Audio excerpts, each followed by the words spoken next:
नमस्कार दोस्तों, मैं नीरजा। आज हम इस वीडियो में बात करेंगे बांग्लादेश में चल रहे हिंसा के बारे में। अगर आपको बताएं, बांग्लादेश में हिंसा शुरू हुई है एक स्टूडेंट प्रोटेस्ट को लेके। स्टूडेंट्स ने प्रोटेस्ट किया रिजर्वेशंस को लेके, और इसमें गवर्नमेंट का क्या रहा, और गवर्नमेंट इस मुद्दे को, इस मामले को अच्छे से मैनेज नहीं कर पाई, जिसकी वजह से शेख हसीना, जो वहाँ की फॉर्मर पीएम हैं, उन्हें वहाँ से भागना पड़ा। अभी शेख हसीना इंडिया में हैं। तो हमारे साथ आज इस मुद्दे पे बात करने के लिए जुड़े हुए हैं, हमारे स्टूडियो में मौजूद हैं क्लिक इंडिया के senior executive editor Rajiv sir. Sir, आपका बहुत स्वागत है। शुक्रिया। सर, जैसा कि आपको मालूम है, बांग्लादेश में चल रहे हैं जितने भी पॉलिटिकल अनरेस्ट हैं, जितने भी मुद्दे चल रहे हैं, जिससे कि इतनी हिंसा भड़की हुई है वहाँ पे, तो इस मामले में आपका क्या व्यू पॉइंट है? इस मामले से इंडिया पे कितना प्रभाव पड़ सकता है? देखिए, आपने सवाल बड़ा अच्छा किया है कि एक तो इस बात को समझना जरूरी है कि शेख हसीना 5 बार प्रधानमंत्री तौर पे चुनी गई थी। वहाँ 5 बार से प्रधानमंत्री थी, और एक बहुमत की सरकार, बहुमत से चुनी हुई सरकार के पीएम को जिस तरह से दरबदर किया गया आज वो इंडिया में है, वो अपने आप में बहुत बड़े खतरे की तरफ इंडिया को लेके भी आगाह कर रहा है। मैं इंडिया को लेके इसलिए कह रहा हूँ, इस पर हम लोग बाद में बात करेंगे, लेकिन सोचिए, वहाँ जमात इस्लामी जो इस्लामिक कट्टरपंथी संगठन है, सब कुछ किया धरा देखा जाए तो वो काफ़ी उसमें ज़्यादा एक्टिव था, और उसको लेके लगातार ये बात भी चल रही थी कि ये कुछ कल को बांग्लादेश में ये गड़बड़ करेगा। आरक्षण बहाना बना, आरक्षण बहाना मैं इसलिए कह रहा हूँ कि आप सुप्रीम कोर्ट में जो का डिसीजन जो आया था बांग्लादेश से सुप्रीम कोर्ट का, उसको तो शेख हसीना ने मान लिया था, इम्प्लीमेंट भी कर लिया था। तो फिर ये नौबत आई क्यों? राहुल गांधी जब कहते हैं चुनाव से पहले कि अगर तीसरी बार मोदी सरकार आई तो देश में आग लग जाएगा, आप समझ रही हैं? 5 बार चुनी हुई सरकार शेख हसीना की थी, लोग पहचान नहीं पा रहे थे, जमात इस्लामी उसमें बहुत ज़्यादा एक्टिव था, और ये जो एक इस्लामिक कट्टरपंथी है ना, वो पूरे देश ही, सिर्फ बांग्लादेश की बात नहीं है, इंडिया में बहुत सारा कुछ देखने को मिल रहा है। आप फ्रांस देखिए, फ्रांस में क्या हो रहा है, इंग्लैंड देखिए क्या हो रहा है वहाँ, और ये तैयारी कहीं ना कहीं इंडिया में भी चल रही है। अन्यथा जो मैं बार बार कह रहा हूँ कि 5 बार की चुनी हुई सरकार को इस तरह से दरबदर कर देना, शेख हसीना प्रधानमंत्री बांग्लादेश की फॉर्मर पीएम आज की डेट में, और वो इंडिया में बैठी हुई है, कहाँ जाएंगी क्या करेंगी कुछ नहीं पता। जमात इस्लामी ने यहाँ तक कह दिया कि जो भी शरण देगा, जो भी देश शरण देगा, उसके दूतावास के बाहर प्रदर्शन करिए। और प्रदर्शन किस रूप में होगा, जमात इस्लामी का या उसके समर्थक गुटों का या फिर उसके लोगों का, आप समझ सकते हैं। बिल्कुल। तो ये एक जो इस्लामिक कट्टरपंथ का जो एक हो सकता है छोटा सा ग्रुप हो, लेकिन कितना खतरनाक है ये शेख हसीना के दरबदर करने से समझ में आ रहा है। और इसीलिए मैं कह रहा हूँ कि कमोबेश जब राहुल गांधी का ये स्टेटमेंट आता है कि तीसरी बार पीएम बने अगर मोदी, तो देश में आग कैसे आग लग जाएगा भाई? लंदन में जाकर बोलते हैं किरोसिन देश में छिड़का हुआ है, एक चिंगारी पूरे देश में आग लगा सकती है। क्या बोल रहे हैं? मतलब कहीं ना कहीं ये चीजें इंडिया में भी चल रही हैं, इसमें कोई दो राय नहीं है। दूसरी बात क्या है, मैं क्यों कह रहा हूँ इंडिया में चल रही है, एक संगठन है दुख्तारान मिल्लत, वो एक आतंकी विचारधारा को पालती है, पोसती है, ये संस्था, ये संगठन। और दुख्ताराने का मतलब होता है महिला, और मिल्लत का मतलब होता है मुसलमान। और देखिए, दुख की बात है कि हमारे भारत में भी कुछ ऐसे लोग हैं जो कि दुख्ताराने मिल्लत को अपना सपोर्ट दे रहे हैं, समर्थन दे रहे हैं, और उसमें कुछ ऐसे सो कॉल्ड बुद्धिजीवी, इंटेलेक्चुअल जर्नलिस्ट भी हैं। कुछ इसकी जो मुखिया हैं, जम्मू कश्मीर की मोहतरमा है, और पत्रकार, कुछ पत्रकार बंद लोगों का, मैं अभी इसमें ज्यादा क्या बोलूं, उन लोगों का साफ कहना है कि हम भी बिस्करो हैं।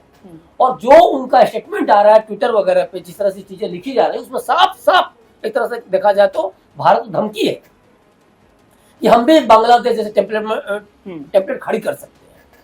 चल क्या रहा है देश में? कोई इनके ऊपर कोई रोक लगाने वाला नहीं है क्या? कोई इनके खिलाफ कोई एक्शन लेने वाला नहीं है क्या? तो इसी बिहार पे मैं कह रहा हूँ कि देश भी एक तरह देखा जाए तो बांग्लादेश की तरह ही कमोबेश कुछ कम या ज्यादा हो सकता है, एक बहुत बड़े संकट से आने वाले समय में गुजरेगा अगर इस पर समय रहते अंकुश नहीं लगाया गया तो। और जो बांग्लादेश में जो अराजकता है उस तरह की अराजकता को इंडिया में भी कुछ संगठनों द्वारा, कुछ सो कॉल्ड इंटेलेक्चुअल्स द्वारा अराजकता पैदा करने की कोशिश हो रही है, इसमें कोई दो राय नहीं। आप देखिए शेख हसीना आती है इंडिया में मेहमान के तौर पे है, इंडिया में ये शरण नहीं ले रही है। फिर वहाँ इस्कॉन मंदिरों को जलाए जाना, 100 से अधिक इस्कॉन मंदिर वहाँ है लगभग, और उसको सब मतलब उसको आग के हवाले कर देना। इस्कॉन मंदिर में मुफ्त का भोजन, आवास, बहुत कुछ प्रोवाइड किया जाता है, और धार्मिक संस्था के साथ साथ एक सामाजिक के अपने जो सरकार है उसको भी निभाता है। हिंदुओं पर अत्याचार हो रहे हैं, ये मैसेज क्या दे रहा है? और जमात इस्लामी जो मैसेज दे रहा है, जो एक धमकी दे रहा है, थ्रेट दे रहा है कि भाई कोई भी शरण देगा तो उसे दूतावास के बाहर, तो अभी तो वेट एंड वॉच में वो भी है, लेकिन अभी इंडिया ने ऐसा कुछ किया नहीं। इसके बावजूद भी जिस तरह से वहाँ हिंदुओं पे अटैक हो रहे हैं, और वहां के लोगों का ही ले लीजिए 1971 में, जब इसके पहले जो आज जो हाल है वो 1971 में था, और कमोबेश वही हाल आज फिर लोग जंगलों में भाग गए। लोग परेशान है, वहां से बोल रहे हैं कि आज हमारी स्थिति 1971 वाली हो गई है। तो ओवरऑल जो इसमें देखा जाए तो अच्छा एक चीज और है कि 7 से 8% जो वहाँ हिंदू रह गए हैं, और शेख हसीना को हिंदुओं का बांग्लादेश में प्रोटेक्टर माना जाता है। बिल्कुल 20% हिंदू थे आज़ादी के समय, और आज कितने रह गए? लगभग 13% कम हो गए। तो ये बहुत कुछ बता रहा है कि क्या छवि है वहाँ, और क्या किया जा रहा है हिंदुओं के साथ, और इस्लामिक कट्टरपंथ किस हद तक हावी है। तो ओवरऑल जो शेख हसीना के साथ हुआ बांग्लादेश में, मैं तो सिर्फ और सिर्फ आरक्षण को नहीं, सिर्फ इस्लामिक कट्टरपंथ को, वहाँ के इस्लामिक जो चरमपंथी हैं उसको इसके पीछे कसूरवार मानता हूँ। और उन लोगों को शेख हसीना आंखों में चुभ रही थी कि भाई 2009 से ही ये सरकार में है, आखिर इनका कब शासन का अंत होगा कि हम लोग अपनी मनमानी करें और हम लोग अपनी सरकार बनाएं, ये जो सारी चीजें। और इसमें देखिए एक और भी चीज है इंडिया के मामले में, मैं क्यों कह रहा हूँ, वहां नारे लग रहे हैं कि अपने मामेर बाड़ी जाओ, मामेर बाड़ी मतलब अपने मामा के घर जाओ, मतलब भारत जाओ। मतलब कहीं ना कहीं इंडिया भी चुभा हुआ है। बिल्कुल। और जिस तरह से पाकिस्तान लगा हुआ है, वहां की आईएसआई लगी हुई है, चाइना और अमेरिका, लगभग 4096 किलोमीटर बांग्लादेशी सीमा इंडिया से लगती है। बिल्कुल। और इसमें आप देखिए पूरा प्रयास क्या है, भारत के पूर्वी हिस्से को छत बिछत कर दो, इतना अराजक कर दो कि भारत अस्थिर हो जाए। और बिना भारत को अस्थिर किए भारत को कोई आज की डेट में चुनौती नहीं दे सकता, इसमें कोई दो राय नहीं है। नो डाउट आज की डेट में पिछली सरकार की तुलना में बहुत ही भारत में मजबूत सरकार है, और इसको इस चुनौती देना इतना आसान नहीं होगा। और इसीलिए भारत को ये लोग टारगेट कर रहे हैं, मामेर बाड़ी जाओ कह रहे हैं, या फिर चाइना और पाकिस्तान इस तरह की चीजें, या अमेरिका इस तरह की, भाई भारत को किस तरह से अस्थिर करो और फिर बांग्लादेश में जैसे कर सकते हो वैसा करो। सर आपको ऐसा नहीं लगता कि 5 साल शेख हसीना वहाँ की पीएम रही तो उसे एक काइंड ऑफ डिक्टेटरशिप कहा जा सकता है? और क्योंकि उन्होंने वहाँ के स्टूडेंट के लिए भी एक वर्ड यूज किया टेररिस्ट, तो जो अभी प्रोटेस्ट हो रहे हैं उसका आपको, उस पर आपके क्या विचार हैं? देखिए मैं इसको डिक्टेटरशिप इसलिए नहीं कहूँगा नीचा, क्योंकि देखिए राजतंत्र तो है नहीं कि अपनी शासन खुद से ही अपना बढ़ाया जा रहे हैं या किए जा रहे हैं, प्रजातंत्र है, चुनी हुई सरकार है। मोदी सरकार को लेकर भी भारत में क्या बोला गया है, ये जो एक डेफिनेशन दिया जा रहा है ना लीडरशिप का, या लोकतंत्र खतरे में है, संविधान खतरे में है, मोदी तीसरी बार आएंगे तो देश में आग लग जाएगा। कौन सी आग लगी देश में? देखिए राजनीति परसेप्शन पर काम करता है। बिल्कुल।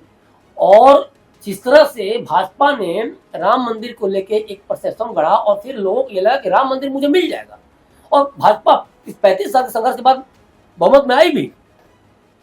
भाजपा खुल के कहती है कि हिंदुत्ववाद का वो चेहरा है, हिंदुत्ववाद की राजनीति करती है, लेकिन ये क्या करते हैं, कांग्रेस है या फिर इंडी गठबंधन, ये जो डिक्टेटरशिप या जिस तरह के परसेप्शन गढ़ते हैं, आरक्षण, मोदी सरकार तीसरी बार आएगी तो आरक्षण खत्म कर देगी। आरक्षण खत्म हुआ क्या? नहीं। हम लोगों ने कल भी एक प्रोग्राम में बोला था कि ईडब्ल्यूएस को हो या फिर सवर्णों का आरक्षण हो, 10% आरक्षण भाजपा ने तो दिया, तो भाजपा आरक्षण दे रही है, खत्म कर रही है। लेकिन परसेप्शन ये बनाया जा रहा था ताकि जनता इसको लेके मुगालते में आ जाए, बरगला जाए और उसके बाद हम अपना उल्लू सीधा कर ले। और यही एक बहुत बड़ा कारण भी रहा। संविधान खतरा में हो जाएगा, संविधान बदल देंगे, आरक्षण खत्म कर देंगे, लोगों को थोड़ा सा लग गया और इसीलिए बीजेपी बहुमत में आते आते रहेगी। तो अंबेडकर ने हमारे यहाँ कहा था कि जब तक भारत में मुसलमान रहेंगे कभी भी शांति स्थापित नहीं हो सकती। ये अंबेडकर का बयान था। संविधान को जिसने लिखा है, संविधान को जिसने समझा, संविधान को जिसने निर्माण किया, बनाया, उसका स्टेटमेंट है। ये बीजेपी और आरएसएस का स्टेटमेंट नहीं है, या बीजेपी की सहयोगी पार्टियों का स्टेटमेंट नहीं है। तो अंबेडकर जब उस समय समझ रहे थे, जब पटेल और अंबेडकर उस समय समझ रहे थे कि भाई धर्म के आधार पर विभाजन हो रहा है, आबादी को भी इधर उधर होना चाहिए, बिल्कुल, और हमने नहीं समझा, नहीं माना, हमने गांधी को माना। हम भुगत रहे हैं आज की डेट में 77 साल। बहुत पहले ही कहा गया ना कि 77 साल की सजा आज हमें मिल रही है, जो 77 साल पहले हमने जो किया था। आप ये देखिए कि अंबेडकर ने यहां तक लिखा है एक बुक में, उनकी बुक है आपको पाकिस्तान और भारत विभाजन में, कि देश का बड़ा से बड़ा देशभक्त भी मुसलमान पहले मुसलमान होगा, उसके बाद भी उसके लिए देश होगा। तो हमने उनकी सुनी नहीं,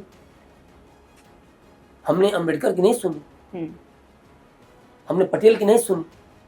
और आज ये जो कट्टरपंथ जो बांग्लादेश में जो दिखा जा रहा है, बांग्लादेश के राष्ट्रपिता थे ना, बिल्कुल, मुजीबुर रहमान, जो शेख हसीना के फादर थे, राष्ट्रपिता बंगबंधु की बात, उन्होंने बांग्लादेश को बनाया है।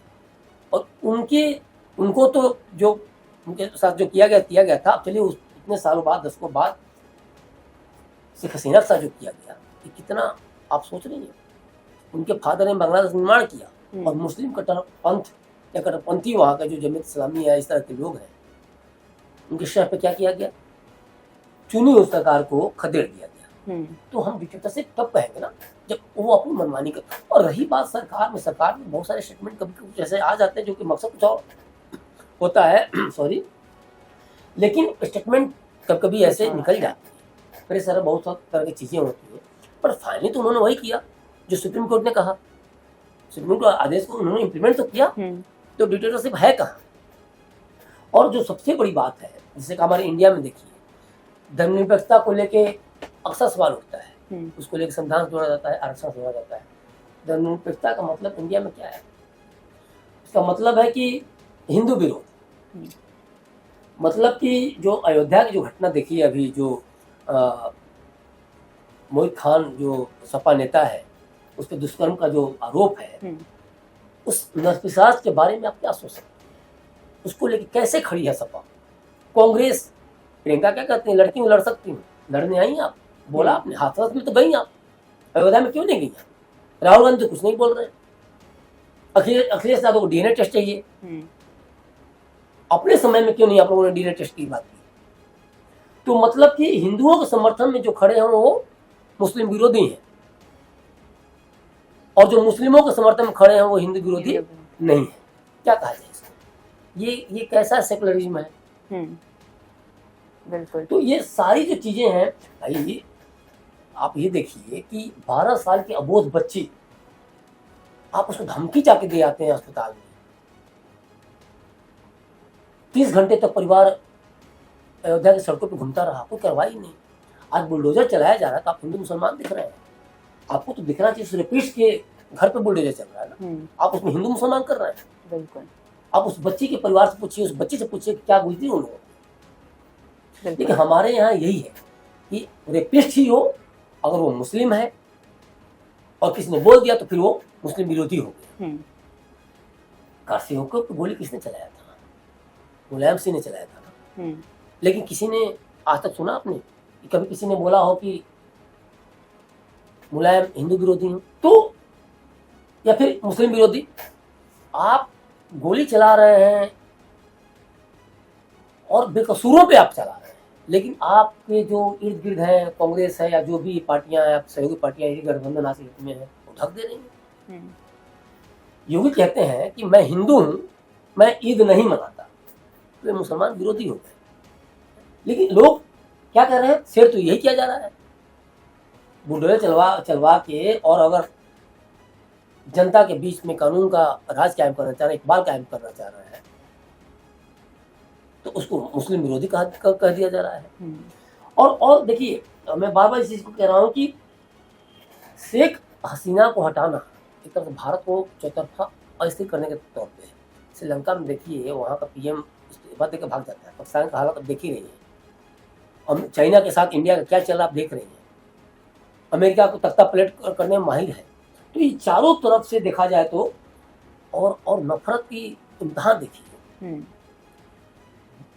भारत के प्रधानमंत्री को, तीसरी बार चुने के प्रधानमंत्री को शेख मोदीना कहा जा रहा है। मतलब कितनी नफरत भरी पड़ी है। वो तो सर दिख ही रहा है, जैसे कि वहाँ की हिंदू कम्युनिटी पे जितने अत्याचार किए जा रहे हैं, चाहे वो छोटी बच्ची हो, एक औरत हो या फिर मर्द हो, बच्चियों के साथ रेप किया जा रहा है, औरतों को टॉर्चर किया जा रहा है, मेंस को मार दिया जा रहा है। तो एक हिंदू कम्युनिटी के लिए तो वहाँ पे अलग परसेप्शन है ही। वहाँ ही नहीं, यहाँ देखिए, वक्फ बोर्ड को लेके जो बात हो रही है, वक्फ बोर्ड को लेके ये हुआ कि समाप्त, उनको लग रहा है कि समाप्त कर दिया जाएगा, तो मुस्लिम पक्ष कह रहा है या वक्फ बोर्ड कह रहा है कि मुसलमान सड़कों पर आ जाएंगे। मुस्लिम पक्ष की धमकी आ रही है कि मुसलमान सड़कों पर आ जाएंगे और देश दूसरा विभाजन देखेगा। क्यों भाई? अगर 1995 में नरसिम्हा राव सरकार, कांग्रेस की नरसिम्हा राव सरकार अपूत अधिकार दे रही है, अनलिमिटेड राइट्स दे रही है वक्फ बोर्ड को, और उसके बाद 2013 में सुपर पावर बना दिया जा रहा है वक्फ बोर्ड को। सुपर पावर क्या कह सकते हैं कि सरकार के पैरेलल एक सरकार बना दी जा रही है। बिल्कुल। आपके यहाँ एक ट्रिब्यूनल कोर्ट है, हम और आप जाएंगे, सिविल कोर्ट में जाएंगे, डिस्ट्रिक्ट कोर्ट में जाएंगे, हाई कोर्ट में जाएंगे, सुप्रीम कोर्ट में जाएंगे, और आपके यहाँ कोई मामला होगा वक्फ से संबंधित, तो हम आपके यहाँ वक्फ बोर्ड में जाएंगे। हमारे यहाँ वो कोई सुप्रीम कोर्ट, कोई हाई कोर्ट और डिस्ट्रिक्ट कोर्ट काम नहीं करेगा आपके मैटर पे। और ऐसा जब डिमांड करते तो सरिया की बात करते हैं, और मतलब सब कुछ आपके अनुसार होना चाहिए। बिल्कुल। और ऐसे आप कानून को नहीं मानेंगे, आप कोर्ट को नहीं मानेंगे, सुप्रीम कोर्ट को नहीं मानेंगे। तो देखिए, जब जब भारत में एकता की बात होगी, अखंडता की बात होगी, अराजकता पे हथौड़ा चलाने की बात होगी, बुलडोजर चलाने की बात होगी, लोग एकजुट होंगे। और यही चीज देखिए, चिंता की बात है कि आने वाले समय में भारत में जिस तरह की चीजें, जिस तरह राजनीति कर रहे हैं, या फिर जिस तरह से आपको जमीयत इस्लामी का मैंने जो बांग्लादेश का उदाहरण दिया, जो उसने किया, ये चीजें यहाँ भी हो रही हैं। और ये अगर समय रहते सरकार इस पर कड़ी कार्रवाई नहीं की, विपक्षी नेताओं पर कड़ी कार्रवाई नहीं की, या वैसे लोग जो सोशल मीडिया पे जो मैंने जो दुतराने मिलत की बात की मैंने, वैसे लोगों को अंकुश नहीं लगाई, क्यों कार्रवाई नहीं हो सकती? आप इस तरह का स्टेटमेंट दे रहे हैं, पब्लिक प्लेटफॉर्म पे दे रहे हैं, आप सोशल मीडिया पे दे रहे हैं, इतने उल्टे पुल्टे लिख रहे हैं, तो कार्रवाई नहीं होनी चाहिए। और जब तक कार्रवाई नहीं होगी तब तक ये चीज़ें और तेजी से बढ़ती रहेंगी, और ये स्थिति बहुत ही ज़्यादा खतरनाक होगी। तो तय मानिए, इंडिया भी कहीं ना कहीं बांग्लादेश की तरह ही कम या ज़्यादा हो सकता है, उस आग के ढेर पे बैठा है। कल को कभी भी बहुत बड़ी घटना घट सकती है, और ये छोटा सा घाव बड़े थोड़े में भी बदल सकता है। इसको ऑपरेशन करने की ज़रूरत है, और समय रहते ऑपरेशन कर लिया जाएगा तो शायद ये नासूर ना बने।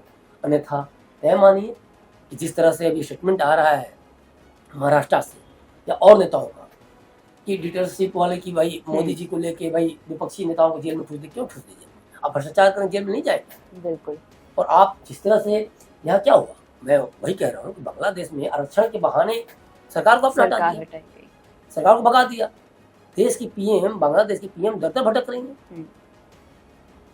तो यहाँ ये चीजें यहाँ भी कल को हो सकती हैं, अगर सरकार इस पर संजीदा नहीं रही और बहुत स्ट्रिक्ट एक्शन के लिए तैयार नहीं रही, तो यहाँ भी कल को हो सकता है, इसमें कोई दो राय नहीं। सर, आपको नहीं लगता कि इंडिया, बांग्लादेश में जो अभी माहौल चल रहा है, वो इंडिया में जब सीए के दौरान प्रोटेस्ट हो रहे थे, तो वो तो चूंकि बंद हुए क्योंकि कोविड आ गया था उस टाइम तक, बट अगर उस टाइम तक कोविड नहीं आता तो क्या आपको ऐसा नहीं लगता कि जो बांग्लादेश में अभी माहौल है वो इंडिया में 2-3 साल पहले हो चुका होता?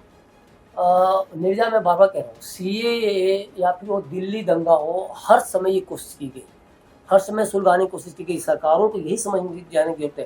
थोड़ा सा सरकारों में ये भी कमी है कि कुछ चीज़ों को उस समय एक्शन में आती है, फिर उसके बाद भूल जाती है या फिर दब जाता है। नहीं, उसको अंजाम तक पहुंचना जरूरी है। देखिए, मैं बार बार कह रहा हूँ कि घाव को अगर छोड़ दिया जाए तो फोड़ा बन जाएगा, फोड़ा फिर नसूर बन जाएगा। बिल्कुल। ऑपरेशन करने की जरूरत है। कई बार कोशिश हुई। राहुल गांधी अगर ये कह रहे हैं कि देश में किरोसिन तेल छिड़का हुआ है, एक छोटी चिंगारी फैले तो है, क्या जो ये सब आप क्या बोल रहे हैं? कोई विदेशी प्लेटफॉर्म से बोल रहे हैं। बिल्कुल। आप जब ये बोल रहे हैं कि तीसरी बार मोदी जी अगर आते हैं तो आग लग जाएगा, देश आग में जल जाएगा, वाह, ऐसा क्या हो रहा है? और आप 60 साल तक रहे तो आप देश में बहुत ज्यादा अमन चैन कायम कर दिए। आप ही के प्रधानमंत्री बोल रहे हैं ना कि देश में पहला हक मुसलमानों का है।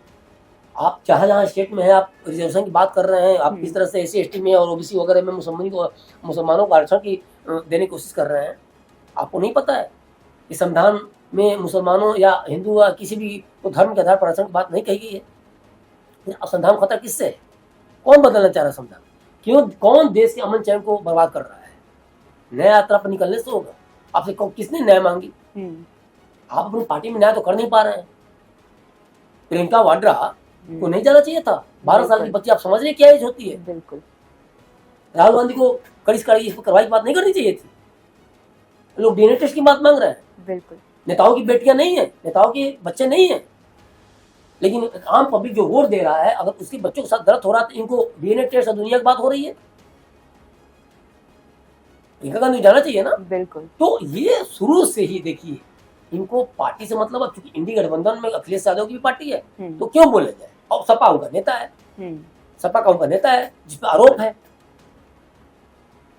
अवधेश प्रसाद कह रहे हैं कि मैं जाऊंगा देखूंगा। अवधेश प्रसाद के साथ कितने सारे उससे मोहित खान के वायरल फोटोज वगैरह हैं, अखिलेश यादव के साथ। तो ये क्या है? ये कई बार CA हो या फिर आपको ICC को लेकर कई बार सुलझाने की कोशिश की गई। दिल्ली दंगा पे आपने देखा ही। बिल्कुल। इतनी मतलब वीडियो जो वायरल हुए वो छुपा नहीं है। तो ये कोशिश लगा हो रही है। इसलिए मैं बार बार कह रहा हूँ कि देश को, देश के हुक्मरानों को समझने की जरूरत है जो सत्ता में बैठे हैं, अन्यथा देश बांग्लादेश से भी बुरा दौर देखेगा। बिल्कुल सर, बिल्कुल। तो जैसा कि आपने देखा, जैसे कि आपने राजीव सर के व्यू पॉइंट सुने होंगे कि बांग्लादेश में अभी जो माहौल चल रहा है उस पे आगे की क्या प्रक्रिया हो सकती है, उसमें आगे का माहौल कैसे क्या हो सकता है, उसका इंडिया पे क्या प्रभाव पड़ सकता है। तो आपके इस मुद्दे पर जो भी विचार हैं हमें कमेंट सेक्शन में जरूर बताइएगा। शुक्रिया।